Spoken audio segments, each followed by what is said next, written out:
Vamos a comenzar con la presentación del diputado Fernando Iglesias. Él, además de ser diputado, es el presidente de la Comisión de Relaciones Exteriores y Culto de la Cámara de Diputados, de la Honorable Cámara de Diputados de la Nación. Diputado, lo escuchamos. Bueno, gracias por la invitación, es un gusto estar acá. Eh, yo empezaría por enunciando la superioridad del sistema parlamentario sobre el sistema ejecutivo en las cuestiones que tienen que ver con la diplomacia. ¿Por qué digo esto? Muchas veces se toman el paso por las cámaras de diputados y senadores como un paso, como una parte de una carrera política destinada a terminar en el Poder Ejecutivo. Yo creo que eso tiene que ver con una forma muy antigua y un poco autoritaria que tenemos los argentinos de ver la actividad política y de la falta que tenemos que asumir, quienes formamos parte de ambas cámaras, la falta de prestigio que tienen ambas cámaras entre la población. En parte de manera justificada y en parte de manera injustificada, pero es un análisis más largo. ¿Por qué creo que la actividad parlamentaria tiene una relevancia enorme en el tema diplomático y podría tener muchísima más? Voy a dar es curioso, lo hablé, yo estoy presentando, eh, ayudando a presentar, porque fue la base de un proyecto mío, pero rápidamente apoyado por el presidente de la Nación, por la canciller y por los ministerios relativos, de reforma del Parlasur, de reforma del Mercosur, reforma institucional del Mercosur, que incluye la reforma del Parlasur. Y me tocó hace poco estar viajando a Paraguay, a la reunión del Mercosur, fuimos con la diputada Santillán, y tuve una reunión en la casa del presidente de Paraguay, Santiago Peña, que no estaba muy convencido de la importancia del Parlasur y si hay prejuicios con respecto a la Cámara de Diputados y la de Senadores a nivel nacional, a nivel del Parlasur, es un organismo que goza de muy mala prensa. Y yo le decía, le ponía un ejemplo de por qué, de qué se ocuparía el Parlasur. Eh, Mi ejemplo clásico es el tema pasteras. Ustedes recordarán lo que sucedió con el tema de Botnia, que venía a instalarse. Parece que intentó en Argentina, por motivos misteriosos pero fácilmente deducibles, no se instaló, se terminó instalando en un país con una transparencia administrativa mayor, por decirlo así, Uruguay, y ahí empezó una guerra sin fin, ¿no? Inmediatamente el presidente de la Argentina, un país que a 2 kilómetros de la Casa Rosada tenía y todavía un poco tiene una cloaca a cielo abierto, el Riachuelo, nos pusimos inesperadamente ecologistas ultranza, parecíamos Greta Thunberg. Y del otro lado, Uruguay, que tiene uno de los estándares de protección de la naturaleza más altos, se pusieron completamente industrialistas, ¿no? No les importaba nada, querían poner la planta, que sea lo que Dios quiera. Bueno, y eso terminó, no sé si lo recuerdan, en una situación donde se llegó a saber que Tabaré Vázquez, presidente uruguayo, que no era precisamente un individuo beligerante, era un tipo muy tranquilo y muy calmo, llegó a consultar a Estados Unidos sobre qué posición tomarían si eventualmente el conflicto terminara en alguna forma de conflicto bélico armado entre Argentina y Uruguay. Ahora, yo no he visto dos países más parecidos que Argentina y Uruguay en el mundo, probablemente. Es difícil distinguirnos para cualquiera que no sea del Río de la Plata, sobre todo a la provincia de Buenos Aires y Uruguay. Pero estuvimos a punto en una situación de conflicto que duró muchísimo tiempo, se bloquearon los puentes, los camiones argentinos tenían que dar una vuelta enorme para llegar a Uruguay o para hacer la ruta del Mercosur, costos enormes. Los turistas argentinos, que normalmente iban mucho a Punta del Este, no fueron más durante un par de años porque les rompían los autos con las patentes, entonces todo ese flujo turístico fue, no sé, a Miami o a otro lado y Uruguay perdió un montón de dinero. Cada vez que me dicen que el Parlamento del Mercosur es muy caro, yo me acuerdo del conflicto y les apuesto que con la plata que se dilapidó en la falta de integración, podemos pagar Parlamento del Mercosur por 50 años más o menos, porque realmente fue un daño económico importante. Y eso se hubiera solucionado simplemente con una legislación sobre un río común, el Uruguay, que es un bien común entre Argentina y Uruguay, si el Parlamento de Mercosur cumpliera con sus funciones, debería haber tenido una discusión sobre qué tipo de reglamentación y cuáles son los límites ecológicos que no se pueden sobrepasar, como se hace en todos los ríos y como hacen a nivel nacional, en todos los ríos hay una regulación y en Europa es una regulación común a todos los ríos europeos.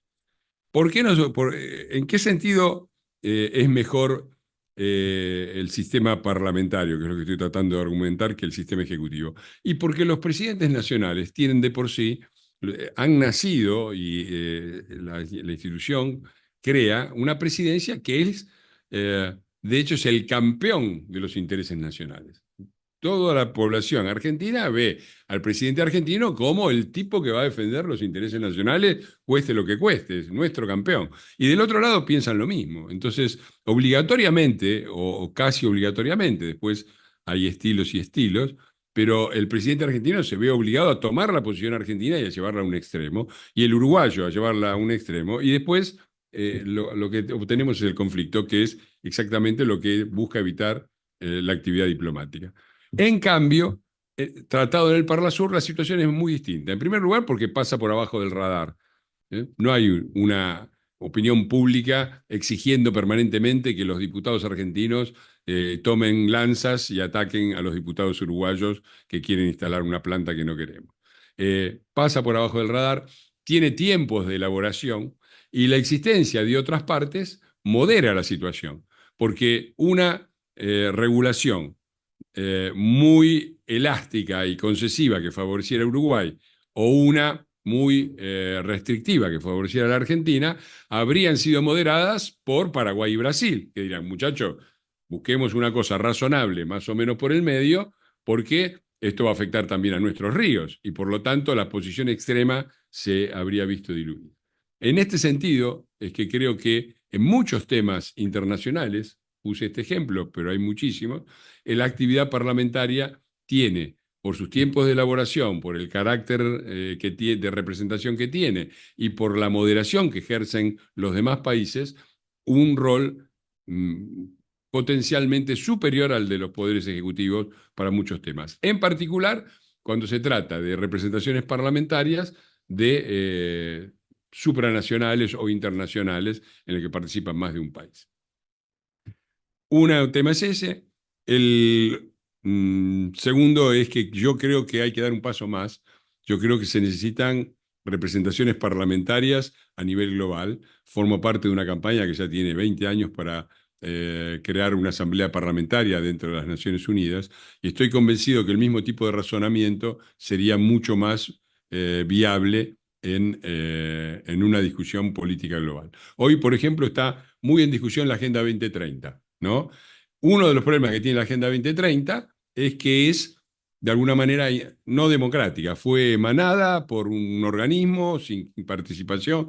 Si nosotros lográramos crear un sistema parlamentario con representación, con información, donde los ciudadanos del mundo estuvieran informados, quizás podríamos discutir estos temas y las objeciones válidas que se ponen en la Agenda 2030 podrían ser discutidas sin que caiga de arriba una cosa emanada por un organismo que no tiene una participación democrática de las personas a las que dice defender y representar.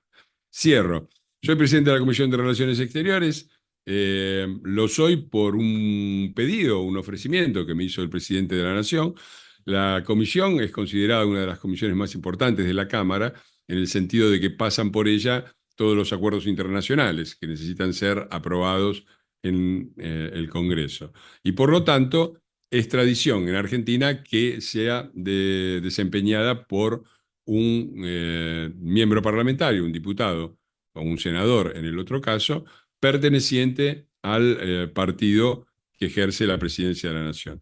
Yo he tenido el honor de que el presidente Milei, que es de La Libertad Avanza, me ofreciera ese cargo siendo yo parte del PRO y he aceptado con mucho gusto, aclarando, por supuesto, que eso mantenía mi independencia de criterio, con lo que el presidente me ha dicho, confío plenamente en vos, por eso no hace falta ni siquiera que lo aclares.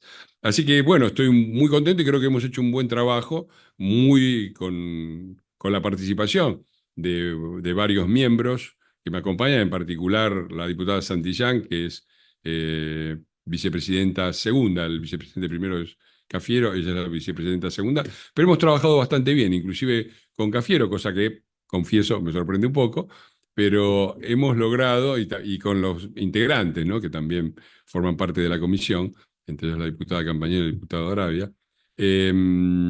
¿Vos estás en? Sí, sí, también. Sí, Lo más claro. pacífico Sí, sos como... que como integrante de la comisión. Pero es que, claro, porque los roles son diferentes, ¿viste? Ahora, Los roles- curiosamente, fue por unanimidad tu elección. Sí, por eso digo que la colaboración de la gente de Unión por la Patria ha sido porque ya en la sesión de constitución de la comisión se presentaron las autoridades y fui votado por unanimidad. Y estaba todo el bloque de ellos.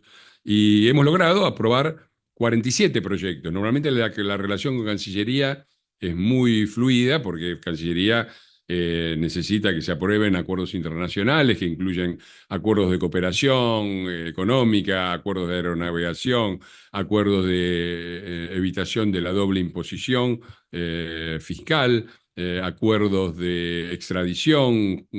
Hay muchísimo material. Y nosotros hemos tenido el gusto de batir en 6 meses, aprobamos más proyectos que la anterior gestión en 4 años. Aprobamos 47, 46 con el apoyo, con la firma que es la forma en que se expresa el apoyo en las comisiones, con la firma del Bloque de Unión por la Patria, lo que creo que es un resultado muy bueno. Y claro, uno cuando es presidente y trabaja de presidente, ¿no? Yo cuando jugaba al fútbol con los pies, me gustaba el voleibol. Después iba a la cancha de voleibol y jugaba con las manos.